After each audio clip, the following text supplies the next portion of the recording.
Good morning, kids, and welcome to another lovely Sunday. Shall we start off this Sunday with some choruses? Yeah, y'all can join along too and enjoy.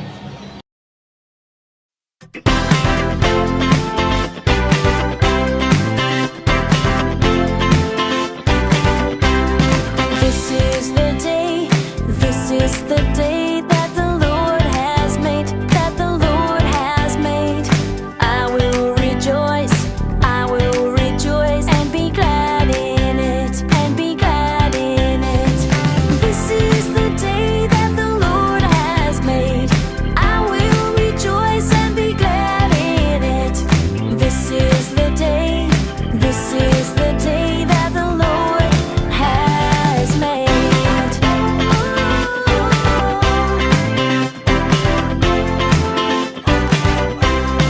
This is the day, this is the day that the Lord has made, that the Lord has made. I will rejoice and be glad in it, and be glad in it. This is the day that the Lord has made, and I will rejoice and be glad in it. This is the day, this is the day that the Lord has made.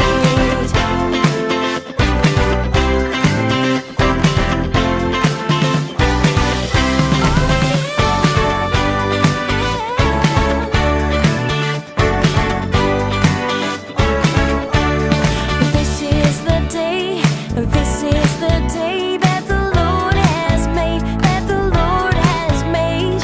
I will rejoice and be glad in it, and be glad in it. This is the day that the Lord has made. I will rejoice and be glad in it. This is the day, oh, this is the day that the Lord has made.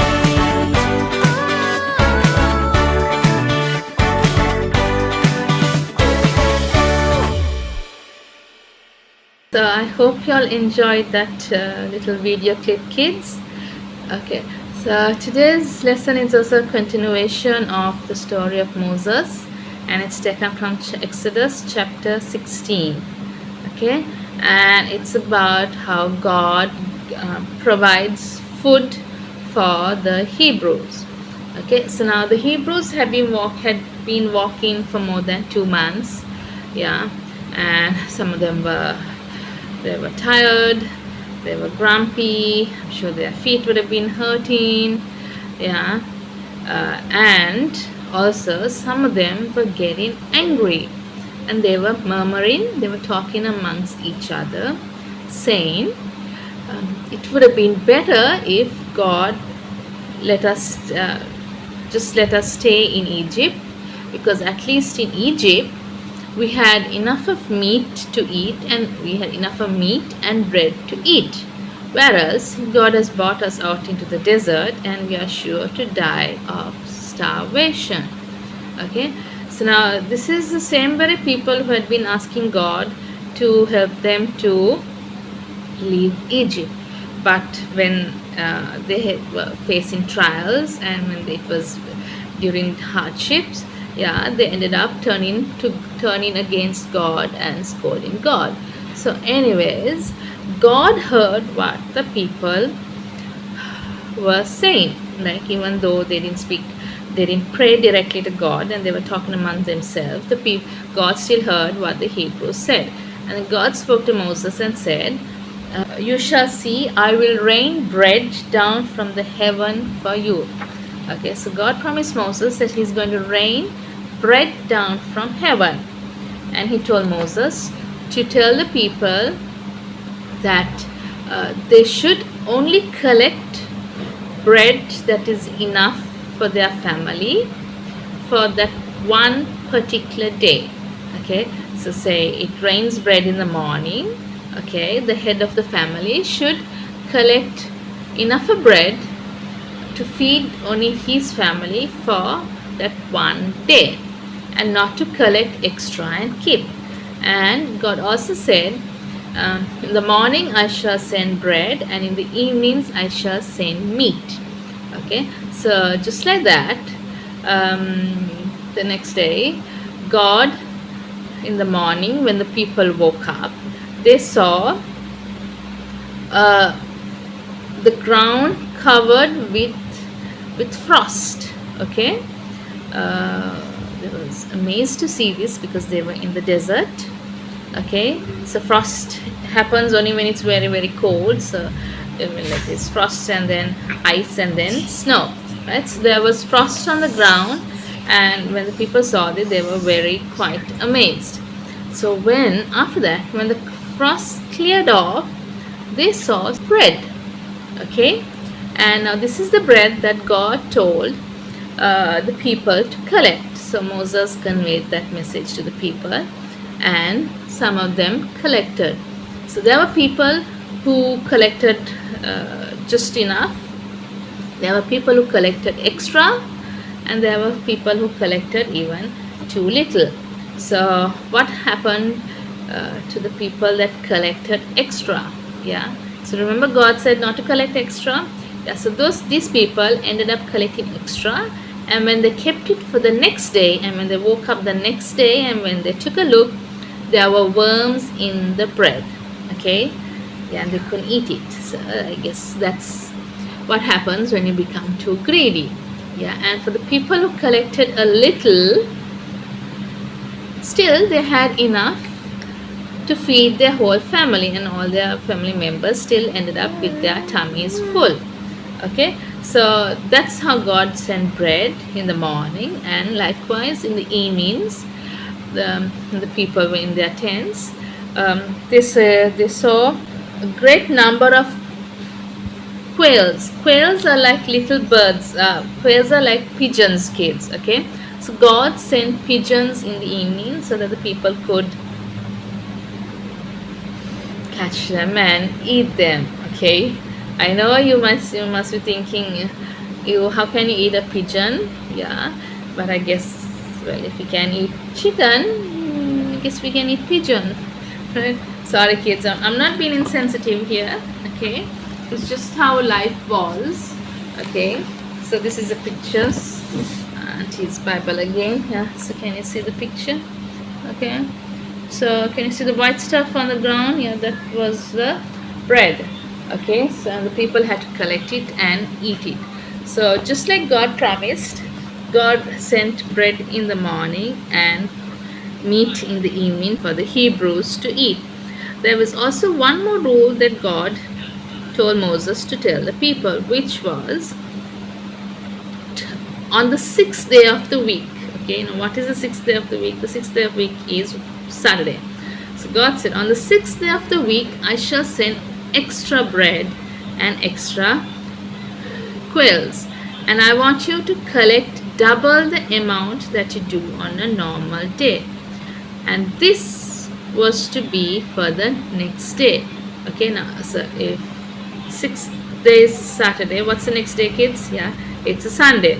So according to God, Sunday is the Sabbath day where you don't do any work, right? So God sent extra food for the people to collect on Saturday and keep it until Sunday, so that they would have to be collecting the food and they won't have to work on a Sunday, right?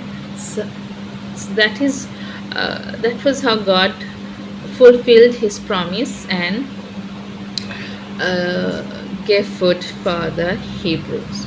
So God was able to provide the Hebrews with manna, which they made bread out of, and meat in the night. So the Israel, like I said, the Israelites had to eat the same thing for 40 years, and after a couple of years, they got fed up of it, and they used to grumble, saying, okay, every day we had to eat the same thing, right? So, but it was still provided to them by God, even though they grumbled, because God knew that they needed food to survive, right? So I think some of us also sometimes grumble that no, it's the same food, okay, that we have to eat. It's every day. It's rice and curry every day, mom only makes fish and not chicken, and that why is it all boring food like leaves and pumpkin and not KFC or McDonald's. Okay, so yeah, so I know some of you all grumble that it's the same food every day, but while having the thought, okay, Aunt is going to show you all some pictures. Sorry, I couldn't take any printouts, so I'm going to show it to you off the laptop. Okay, hold on. So just keep in mind about the food that we get to eat every day, and take a look at these pictures. Okay, what do you see here? Yeah, it's all dumpsters full of food that has been thrown away. Okay, then again, yeah, this looks like some yummy takeaway boxes where people have not eaten fully. Okay, and this again, yeah, it's another dumpster overflowing with food. Yeah, now this is how some of us behave. We tend to buy extra food, and when it gets spoiled we throw it away. Restaurants make extra food, and sometimes they can't help it because they have to make extra food, but then when there's extra food they don't do anything with it, they just throw it away. Okay, now while there's food being thrown away, there is also children in poor countries that go through garbage piles looking for food. Okay, I know some of these pictures might be sad to see, yeah, but it's good to remember in between sometimes that there are lots of people starving out there, right? Auntie also came across this.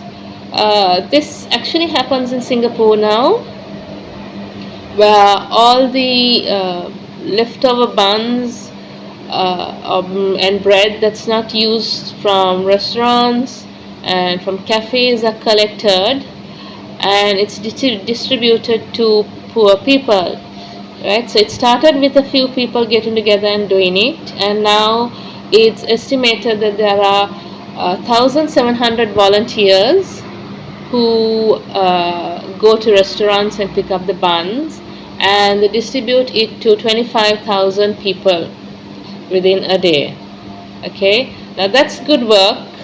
Yeah, while that's good work, there's something else that is also very sad. This picture, okay, you might see it as some yummy food in some containers, in some serving dishes, but this is actually happening in Manila, Philippines at the moment. There's a place which is sort of like the slums, okay, where quite a lot of poor people live, and what this lady does is she goes around to all the restaurants in the morning, early morning, and she collects all the leftover meat, all the chicken that has been half eaten or thrown away by the restaurants, right? So she collects them, she brings it home, she washes it, she takes the bones, she takes the meat after the bones, and then she washes it and she recooks it and she sells it for the poor. This is actually what is happening because the people cannot afford to buy fresh meat or fresh chicken. Okay, kids, so that is what is happening in the world today. That was quite sad to see, and I know you all might think that, okay, no, that's only happening abroad because most of those pictures were of dark skinned kids, but in Sri Lanka too, kids, there are families in the remote villages who only eat one day a meal. and even sometimes not that. Yeah, so they only eat boiled manioka or like boiled jack or dill. Yeah, that's because their parents can't afford, they don't have money to buy anything more. Yeah, so next time we grumble, or when we go to a party and serve extra and remain, just nibble it a little bit and remain, we serve, okay, the food looks quite yummy and we serve a lot and eat only half of it, all that food will be thrown away, okay, because you have served it. So next time when you'll go for a party, remember, keep in mind, and don't serve more than that you can eat, okay. You can always go for seconds, yeah, but just serve the amount that you can eat, so that even say at a hotel, if it remains, sometimes the hotels might be having a method where they give away the food, or even the workers take it home and go, okay. So we need to be grateful for what we have, for the food that we get, because like Anna said, there are lots and lots of people who don't have food to eat these days. Okay, kids, so keep that in mind and be grateful and share as much as you can. Yeah, because sometimes even if you go to class, you might think, your friend sitting next to you uh, comes nicely dressed. Yeah, they might be having enough for money, but maybe they don't. So just why don't you start sharing with the friend who is sitting next to you at school? Okay, so that's it for today's lesson, kids. Shall we close up with a word of prayer? Okay. Thank you, dear Lord, for this beautiful day, and thank you for being with us, for taking care of us, and for guiding us. Thank you for giving us our food every day. Help us to remember those who are in need, so that help us to remember to share and to buy and serve food that is needed for us, that is the amount that we can eat, so that we won't waste it and we'll keep it for another person. Be with us, dear Lord, this coming week, with our parents, with our teachers, with our family and our friends. We love you, Lord. Amen. Okay, kids, have a nice week. Take care and God bless.